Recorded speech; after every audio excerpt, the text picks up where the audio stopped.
এতে যদি এরকম ড্রাগন চিকেন বানানো যায় তাহলে তো কোনো কথাই হবে না। আর আজকে আমি বাড়িতে বানিয়েছিলাম ড্রাগন চিকেন, তাও এত সুন্দর হয়েছে খেতে।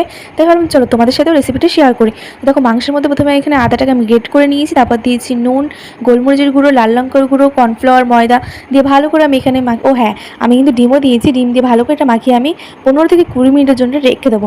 তোমরা একবার হলো এই রেসিপিটি ট্রাই করো, খেতে কিন্তু দারুণ হয়েছিল। আর বাড়ির সবাই কিন্তু খেয়ে একদম পাগল হয়ে যাবে। তারপর দেখো, এখানটা আমি সস তৈরি করে নিয়েছিলাম, যেখানে লাগছে tomato sauce, red chilli sauce আর লাগছে সয়া সস। এটা ভালো করে আমি জল দিয়ে মিশিয়ে নেওয়ার পর এখানে আমি চিকেনগুলো ভেজে নেবো। এখানে আমি এক একটা করে চিকেন দিয়ে ভালো করে ভেজে নেবো হাই ফ্লেমে।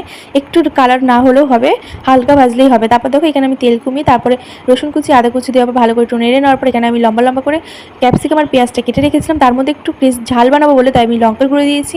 তারপর একটু নেড়ে নেওয়ার পর আমি এখানে সসটা দিয়ে দেবো। দেওয়ার পর একটু সসটা দিয়ে ভালো করে আমি নেড়ে নেবো। নেড়ে নেওয়ার পর এখানে চিকেনটা দিয়ে আমি নামিয়ে নেবো।